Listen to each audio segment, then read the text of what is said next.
Vocês receberam, ou se ninguém pegou antes daqueles que chegaram atrasados, mas era para em cima da sua cadeira ter aí uma lembrança. Eu sei que você vai degustar muito rápido dessa lembrança e não vai ser tão eficaz para continuar lembrando, mas a gente quer agradecer ao pessoal que fez essa lembrança. Isso porque nós estamos celebrando o final de mais uma série. É sempre bom chegar no final de uma série. A gente começa uma série pensando, poxa, vai até o mês tal, do ano tal. Mas chegamos no final. E esta última mensagem, depois de já termos passado pelos 22 trechos ali do Salmo 119, é justamente uma mensagem para mostrar tudo aquilo que foi celebrado e revelado neste Salmo. O Salmo que é sim uma celebração à palavra de Deus, ao fato de que Deus se revelou a nós, e nós veremos isso um pouco hoje também, mas nós vamos tirar algumas lições, é aquilo que eu dei o nome de revelações da palavra de Deus. Quando eu era mais novo, uma das coisas que eu gostava assim, até por causa da minha profissão, aliás eu aprendi isso na minha profissão, na faculdade, era tirar fotos. Aprendi a tirar fotos e depois aprendi a revelar fotos também. Na época, acho que alguns aqui pegaram essa época, que você tinha que entrar num estúdio escuro e qualquer fechinho de luz, faixa de luz que entrasse, você perdia toda a revelação. Isso aconteceu não poucas vezes quando estávamos na faculdade. Nós tínhamos que fazer os projetos, as maquetes, fotografar as maquetes, do jeito certo, e revelar as fotos. Ou seja, todo o processo era feito lá por nós alunos. E hoje é isso que nós vamos ver. Nós vamos ver essas revelações. Agora, eu sei que hoje em dia as coisas estão um pouco diferentes. Antigamente você ia com um filme de 36 fotos e torcia para não queimar nenhuma porque era muito caro. Hoje você vai lá, você tira 15 fotos da mesma posição, mas você não vai mostrar as 15 fotos quando você vai contar para alguém sobre alguma coisa, espero que não. De cada 15 fotos da mesma posição, você seleciona algumas que faz o serviço das 15 fotos, você não precisa mostrar 15 vezes a mesma coisa. E é isso que nós faremos hoje. O Salmo 119 é um salmo extenso, um salmo de 176 versículos, mas vocês perceberam que por diversas vezes ele retoma alguns temas. E aí nós olharemos esses temas que são repetidos, especialmente 3 grandes revelações que ele nos traz no Salmo 119, para tirarmos algumas lições. Ao invés de ver foto por foto repetida, nós olharemos para esses grandes temas que saltam aí. Abram então as suas Bíblias, pela última vez, pelo menos na nossa série, no Salmo 119. E a primeira grande revelação que nós temos no Salmo 119 vem dos termos que o salmista resolveu usar para descrever a palavra de Deus. Eu lembro que na primeira pregação eu expliquei um pouco do que são esses termos, mas hoje eu quero olhar para eles, olhar para esses 8 termos, não olhando um por um e explicando o que eles significam, o que a gente fez na introdução e foi fazendo ao longo da série, mas mostrar como estes 8 termos que descrevem a revelação de Deus, na verdade descrevem o próprio Deus. Lembra quando você está revelando algo, quando você está mostrando algo numa foto, você está mostrando a própria realidade por meio de uma foto. Há aquelas pessoas que ao olhar uma foto dizem assim, poxa, essa foto não me favoreceu, eu não fiquei tão bonita assim. Vontade de olhar e falar, mas é você ali. Se você não ficou bonito, o problema não é a foto, né? O problema pode ser a pessoa que saiu na foto. A foto revela, a foto mostra a própria realidade. Isso não é diferente com a palavra de Deus. A palavra de Deus recebe alguns nomes aqui, porque no fim das contas ela é uma demonstração do próprio Deus, é a revelação do nosso Deus. E o salmista está então aqui recebendo essa revelação. E para talvez te ajudar a lembrar destas 8 palavras, eu decidi usar o nosso sistema de governo. Embora falho, a gente sabe, embora bem imperfeito, mas o nosso sistema de governo é dividido entre o judiciário, o legislativo e o executivo. Então, as crianças já vão aprendendo desde cedo aí como que funciona a política no Brasil. E veja que estes 8 termos que são descritos logo no começo do Salmo, se você olhar no versículo 1, o versículo 1 vai falar sobre a lei do Senhor, o versículo 2 vai falar sobre os estatutos do Senhor, o versículo 3 vai falar sobre os caminhos do Senhor, o versículo 4 vai falar sobre os preceitos do Senhor, o versículo 5 vai falar sobre os decretos do Senhor, o versículo 6 vai falar sobre os mandamentos do Senhor, o versículo 7 fala sobre as suas ordenanças, e no versículo 9, porque o 8 é uma repetição do decreto, vai aparecer no termo esta palavra. Nós sabemos que o poder judiciário no Brasil é aquele que julga as leis, é aquele que pelo menos deveria fazer isso, né? Deveria olhar para a Constituição, olhar para a lei e julgar as coisas de acordo com estas leis, com essa Constituição.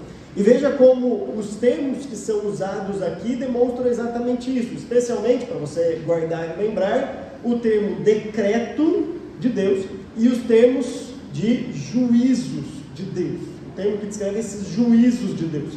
Juízos fica mais claro a gente saber que é algo que se refere ao juiz, porque quem proclama, ou quem concede um certo tipo de juízo, está fazendo um papel de juiz, está julgando algo.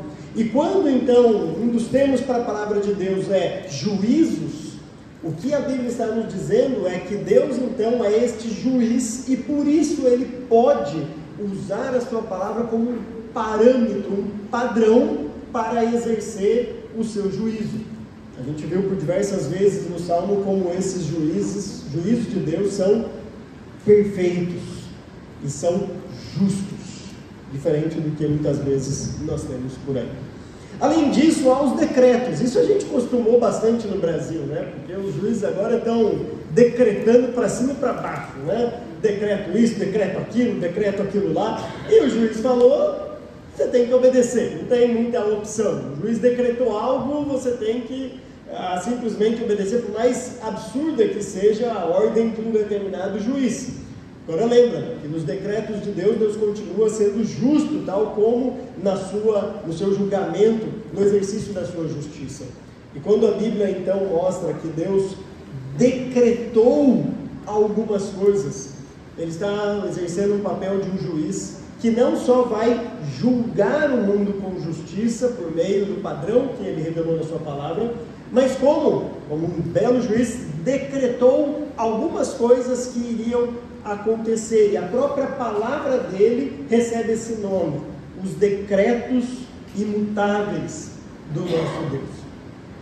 Ou seja, Deus está então aqui exercendo um papel de um juiz, um poder judiciário. A gente sabe que o legislador no Brasil, o poder legislativo, é aquele que faz as leis, ele que promulga as leis.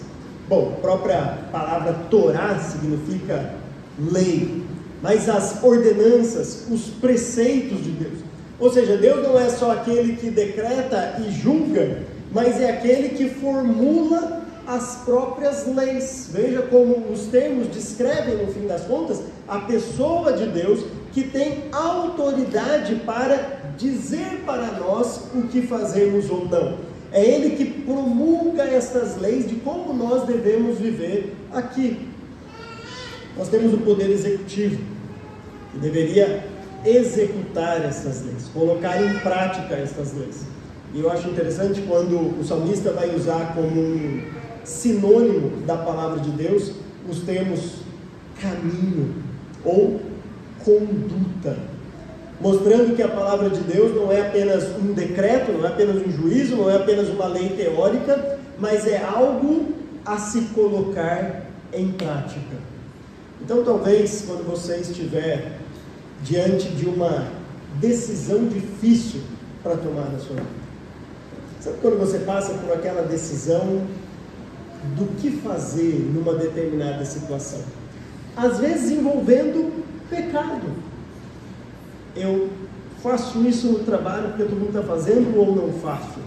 Eu fico com determinada pessoa ou não fico? Eu faço assim com os meus filhos ou não faço? Decisões que nós precisamos tomar. Lembra que Deus é aquele que já estipulou a sua lei e que já nos mostrou como nós devemos andar aqui neste mundo. Agora, quando você estiver diante de tentações, quando você estiver diante daquele pecado iminente que está te assombrando e está diante de você, lembra que Deus é o justo juiz que vai julgar com justiça. Lembra de Caim? O pecado está à porta, cuidado. Lembra que Deus é aquele juiz que não vai passar a mão, não vai passar pano para uma situação, não vai esconder os pecados ou fingir que nada está acontecendo. Deus é o juiz, o justo juiz.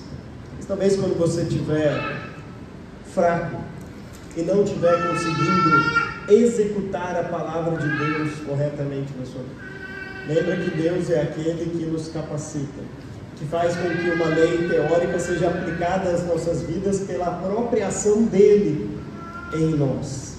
Ou seja, o que esses termos resumem e nos mostram é a ação de Deus muito mais na união de todas estas palavras e estas funções. Talvez como, não é à toa que ele é chamado de grande rei do universo, porque de fato na monarquia essas funções eram unidas numa pessoa. Deus como grande imperador, como grande rei, que sim pode decretar, pode exigir, mas também é capaz de fazer com que executemos algo de acordo com a operação do Espírito dele em nossas vidas. Agora eu deixei uma palavrinha de fora, porque ela não aparece tão rapidamente assim no texto. Ela vai aparecer só no versículo 23.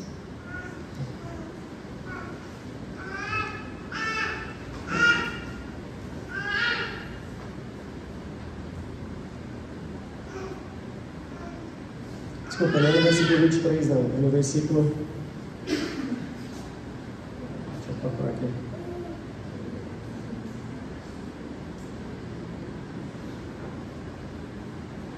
Aqui, 38. Desculpa. Versículo 38. Ele diz assim: cumpre a tua promessa para com o teu servo, para que sejas temido. Cumpre a tua promessa para com o teu servo, para que sejas temido. Diante de todas estas palavras, há uma palavra que parece que foge de tudo isso, que é a palavra promessa. Parece que é uma palavra que não volta mais para aquilo que Deus decreta, para aquilo que Deus ordena, para aquilo que Deus faz, mas parece que é algo que está relacionado ao futuro. E de fato, quando nós olhamos para os nossos poderes, ou para a política como ela funciona hoje, para a distribuição de poderes, é difícil ter esperança, é difícil pensar no futuro, é difícil olhar e ter um certo tipo de promessa de vislumbre de algo melhor. Mas isso é diferente com a palavra de Deus. Deus é o Deus que decreta não só aquilo que aconteceu, não só aquilo que acontece, mas aquilo que inclusive vai acontecer. Como é reconfortante poder olhar para aqueles trechos de eventos, situações que ainda não aconteceram e termos a certeza de que isso vai acontecer, porque cremos num Deus que é soberano e que controla todas as coisas. Se você está talvez desesperançoso diante de toda esta situação da sua vida, lembra que há uma promessa de Deus para as nossas vidas. Ou seja, Deus é um juiz, Deus é aquele que ordena, Deus é aquele que executa, Deus é aquele que julga, mas Deus é compassivo, Deus é misericordioso e promete algo. E o futuro que Ele promete para as nossas vidas é um futuro muito melhor do que aqueles prometidos pelos políticos. Aguardem o ano que vem para vocês verem como o futuro do Brasil vai ser excelente nos discursos, mas basta eles serem eleitos e volta tudo a mesma coisa. Diferente do nosso Deus, o futuro que Ele tem para nós é de fato uma promessa segura para se abraçar. Não muitas vezes nessa vida, mas nós teremos toda a eternidade para desfrutarmos da pessoa do nosso Deus e estarmos com Ele para todo sempre. O Salmo está nos mostrando então este Deus por meio destas palavras. Essa é a primeira grande revelação. Agora veja que isso condiz muito com o todo das Escrituras. Um dos grandes motivos pelos quais a Bíblia foi escrita é justamente revelar quem é o nosso Deus. A Bíblia vai fazer isso de Gênesis a Apocalipse, mostrando quem é Deus, e inclusive os Salmos vão fazer isso, desde o Salmo 1 até o último, mostrando quem é a pessoa do nosso Deus.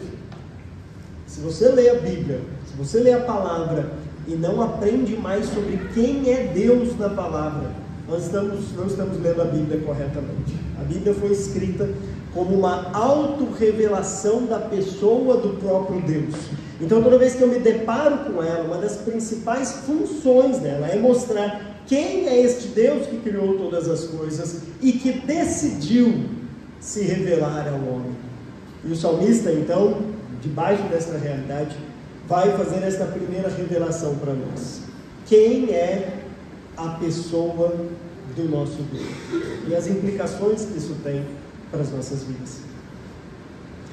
A segunda revelação que o salmista vai dizer, além de quem é Deus, também seguindo os grandes temas da teologia, e um dos propósitos pelos quais a Bíblia foi escrita, é mostrar quem nós somos, a realidade do ser humano. E veja como o Salmo foi, ao longo da série, construindo uma identificação nossa com aquilo que o salmista estava passando. Se você conseguiu acompanhar todo o seu relato, o seu detalhamento, no começo do livro nós ficamos sabendo que ele está passando por algum tipo de adversidade, algum tipo de problema. Mas ele não fala exatamente que tipo de problema ele passa. Aí lá para o meio do livro ele começa a falar de uma certa perseguição que ele estava tendo, para chegar no final do livro e escancarar o que estava acontecendo. Ele estava sofrendo perseguições pela sua obediência à palavra de Deus. O fato dele ter decidido no seu coração dar ouvidos à palavra, guardar a palavra e obedecer a palavra, capacitado pela ajuda e auxílio do próprio Deus, a capacitação que vem de Deus, isso não trouxe somente bênçãos para a sua vida, mas trouxe situações difíceis, que na vida dele foi demonstrada por essas perseguições. Irmãos, isso que acontece com o salmista é algo que mostra a realidade do ser humano hoje. Saiba de uma coisa, nós falamos isso hoje pela manhã, não é se acontecer algum tipo de problema, é quando eles acontecerão. Porque de fato é isso que, essa consequência do pecado que nós sofremos diariamente enquanto ainda estamos nesse corpo. E o salmista ilustra com a sua própria vida aquilo que estava acontecendo, a realidade que nós estamos passando. Nós sofremos pelas consequências do pecado na vida de outras pessoas, quando as pessoas fazem mal para nós. Mas sofremos também as consequências do pecado na nossa própria vida, nas nossas lutas diárias contra o pecado, na nossa vontade de agradar a Deus, e muitas vezes o que nos resta é praticamente falar igual Paulo: eu quero fazer o bem, mas é difícil. Eu não quero fazer o mal, mas é difícil. E este clamor de Paulo, quem me libertará do corpo dessa destruição, é respondido na pessoa de Jesus Cristo. E graças a Deus, porque é Ele que nos liberta. Há uma balada não do jeito que os jovens estão acostumados aqui, os mais novos, a entender. Balada é um estilo literário de uma poesia cantada, antigamente. Então, isso é balada, tá bom? Vai falar que o pastor falou de balada na igreja, né? Há uma balada antiga, lá do século XII, XIII, uma balada inglesa, que se chama a Balada de Sir Aldingham. Essa balada conta uma história interessante. Conta a história de uma rainha chamada Eleanor, e essa rainha, um homem lá que gostava dela e tudo mais, e ela não queria nada com ele, e ele prega uma peça, pega uma pessoa leprosa, coloca na cama do lado e conta para todo mundo que ela se deitou com um homem leproso. E ela decide então tirar num duelo contra ele, né? Mesmo porque naquela época, toda boa desavença era resolvido num duelo. Era simples resolver.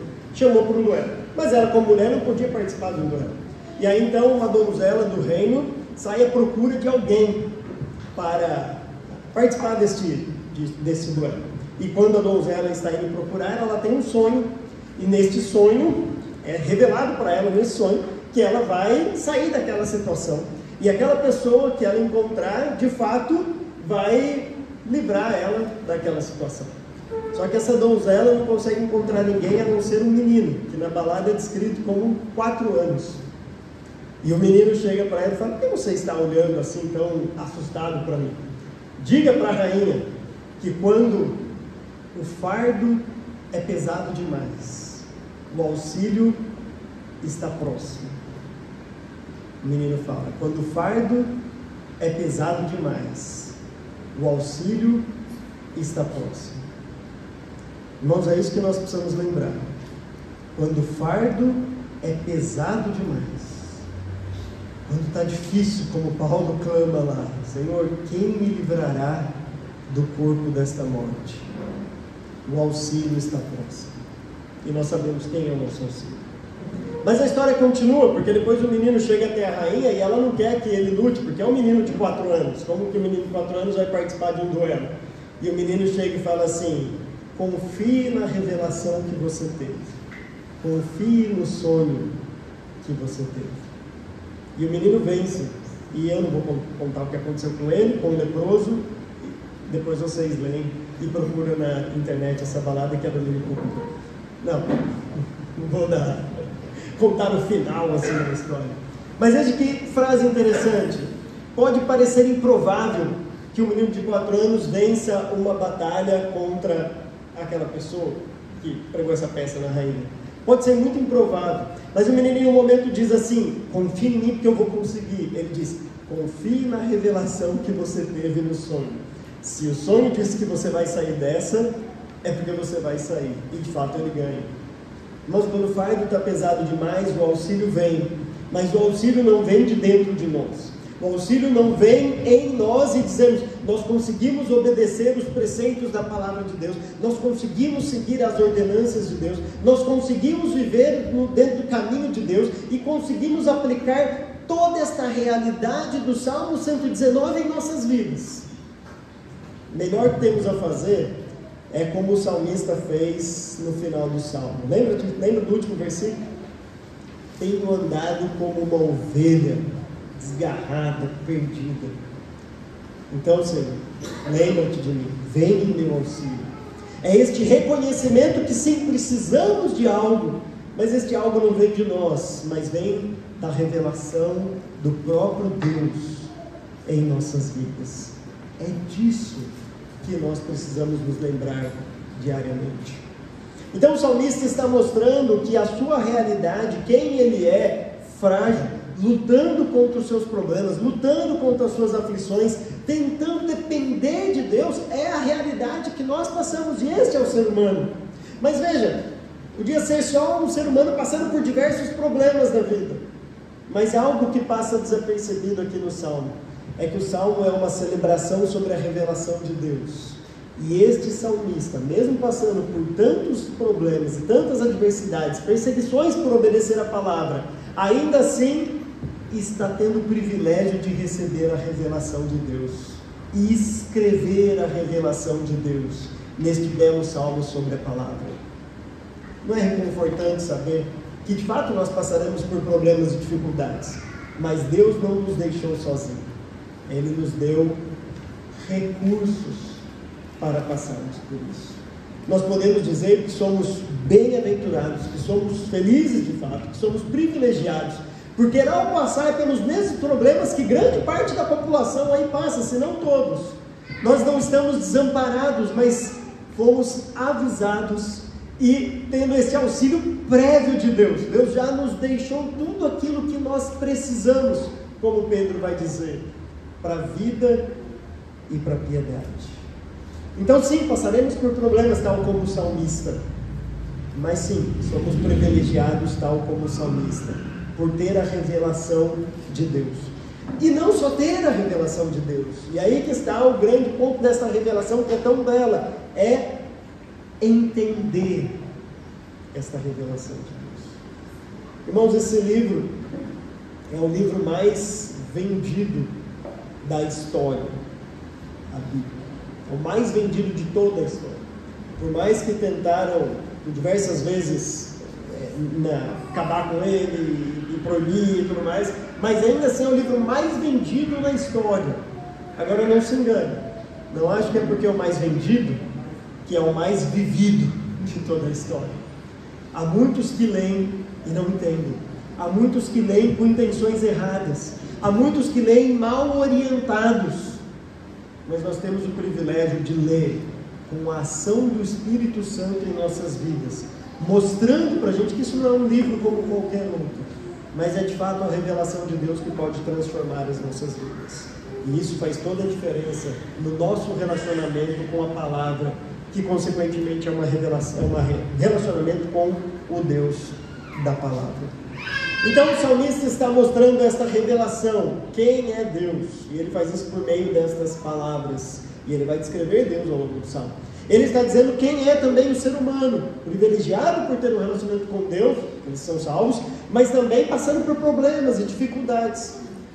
E seguindo os grandes temas em que a Bíblia se propõe a ser, agora o salmista vai mostrar para a gente também, e essa é a minha terceira revelação, como nós podemos nos relacionar com este Deus. E para isso eu quero usar 3 versículos do Salmo. Primeiramente, voltar lá para a segunda pregação, porque eu sei que você já esqueceu, e ler mais uma vez o versículo 1, que abre o Salmo dizendo assim: como são felizes os que andam em caminhos irrepreensíveis, que vivem conforme a lei do Senhor. Se o Salmo está mostrando quem é Deus, e o Salmo está mostrando também quem é o homem, agora o Salmo também vai nos revelar que sim, Deus criou o homem para viver uma vida de felicidade, mas também Deus criou o homem com o intuito de encontrar a felicidade enquanto obedece à palavra de Deus, e por meio dela vive uma vida irrepreensível. Irmãos, acreditem, tenham fé quando a Bíblia diz isso.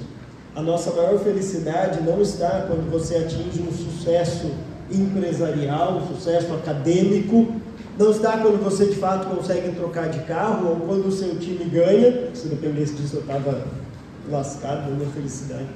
Não depende também se você conseguir casar e conseguir ter vários filhos, ou conseguir qualquer outra dessas coisas que o mundo valoriza, ou não valoriza, como no caso dos filhos. A nossa verdadeira felicidade está em obedecer a palavra de Deus. Eu sei que a gente cresce meio que achando que a verdadeira felicidade é quando de fato eu vou ser livre para poder fazer o que eu quiser na cabeça, não prestar conta para ninguém e poder viver aquela vida sem limites, que eu posso fazer tudo o que eu sempre quis. Mas acreditem, isso não é felicidade. A felicidade é quando nós entendemos que a nossa vida deve ser submetida à vontade de Deus, aquilo que Ele deseja para as nossas vidas. Talvez você possa conversar com aquelas grandes pessoas de sucesso da nossa sociedade e pergunte para elas se de fato aquilo que elas tanto buscavam foi suficiente para trazer aquela felicidade perene para a vida delas. Não é à toa que a maior taxa de suicídio que nós temos no mundo é entre aqueles mais abastados. Pode parecer algo contraditório, paradoxal. A pessoa lutou tanto, chegou tanto para estar no lugar que ela estava, mas ela chegou lá entendendo que não se sustenta. É muito fútil uma coisa dessas. Não que não seja bom. Se eu tivesse a oportunidade, eu ia comer uma vez por mês no rodízio japonês, e a gente ia amar se a gente tivesse essa possibilidade. Se você tem essa possibilidade, não tem problema nenhum. Mas se você colocar nisso a sua felicidade, a gente não entendeu o verdadeiro propósito do Evangelho. O texto diz: como são felizes os que andam em caminhos irrepreensíveis. Deus quer sim que os seus filhos vivam uma vida satisfeita e feliz. O próprio Cristo disse: eu vim para que tenha vida e tenha uma vida em abundância, uma vida plena. Mas essa vida só é possível quando nós nos submetemos àquilo que Deus revelou na palavra. Segundo modo de nos relacionarmos com Deus está no versículo 9.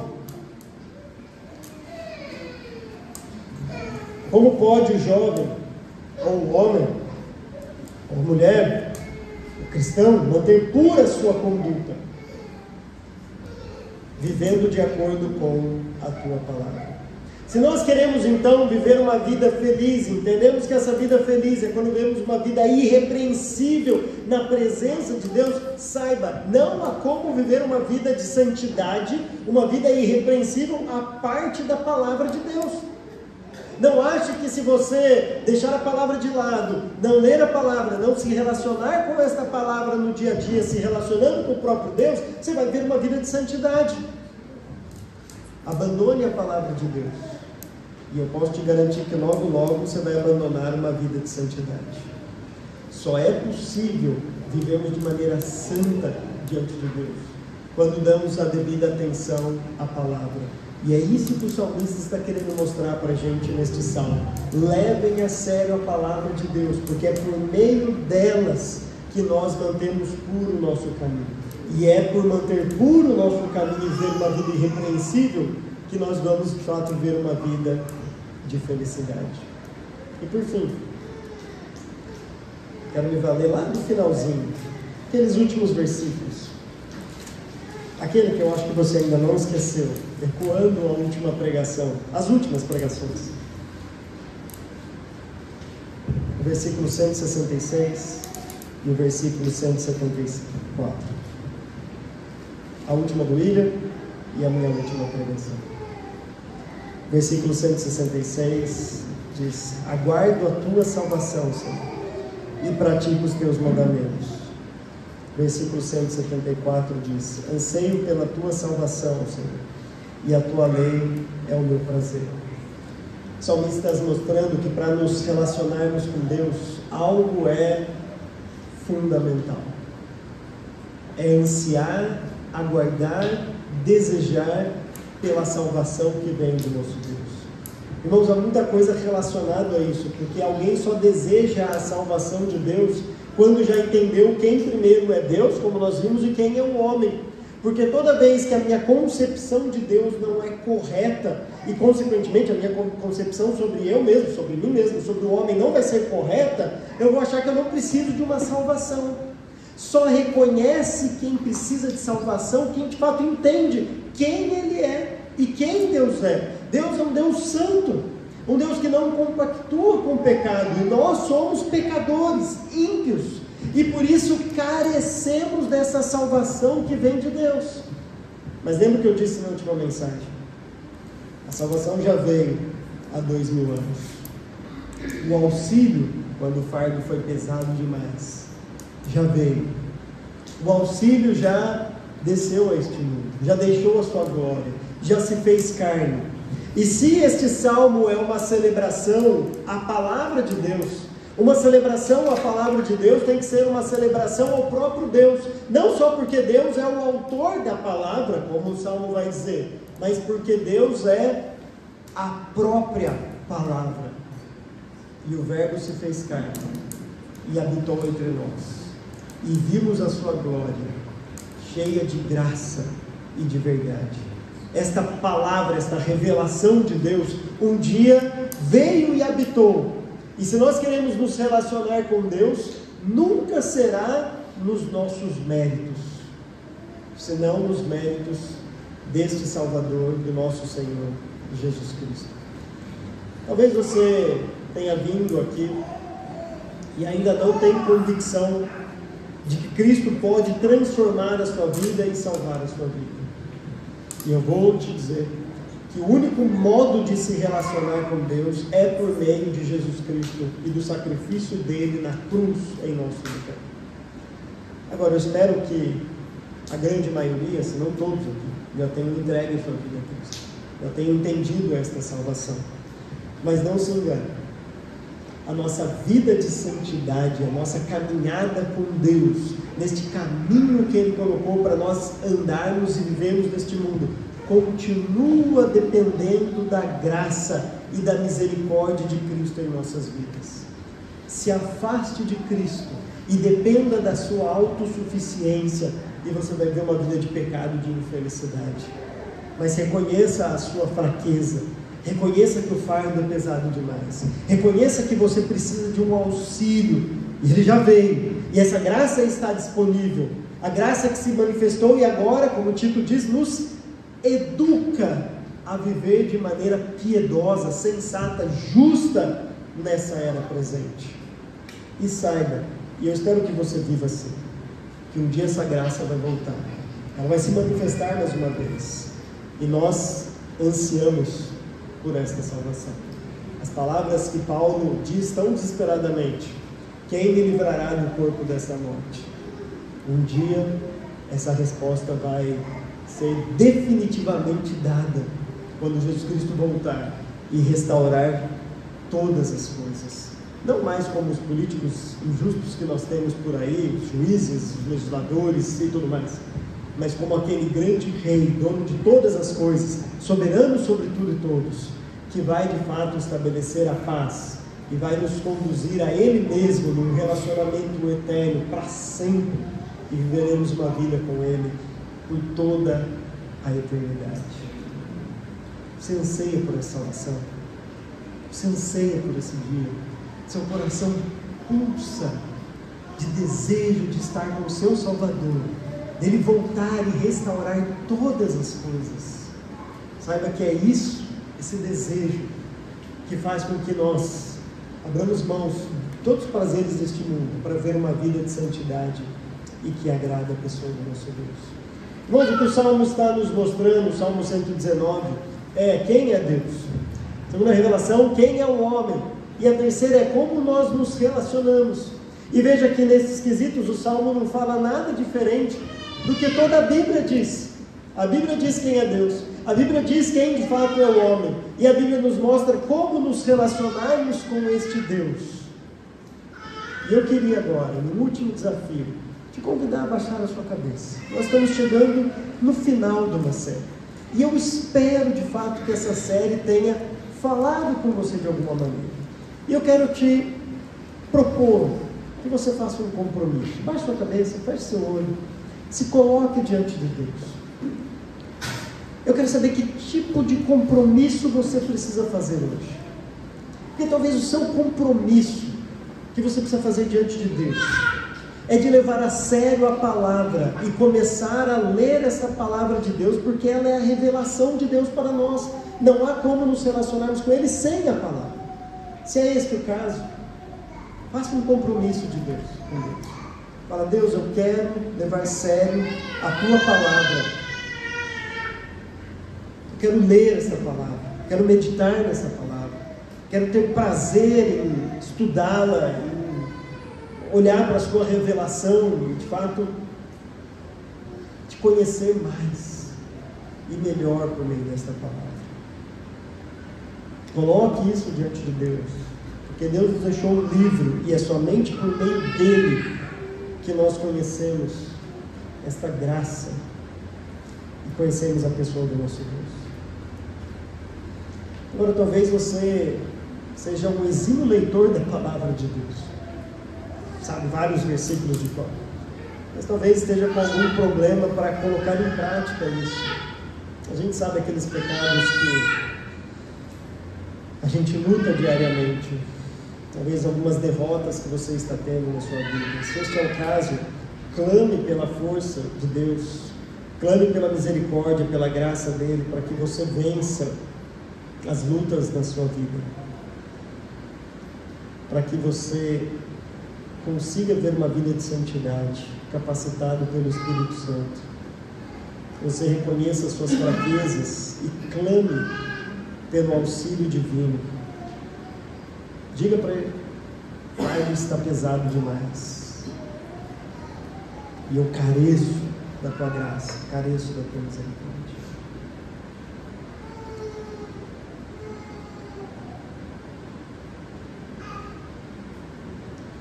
Senhor, nós estamos diante de Ti no final desta série. Como é bom estudar, acompanhar este livro que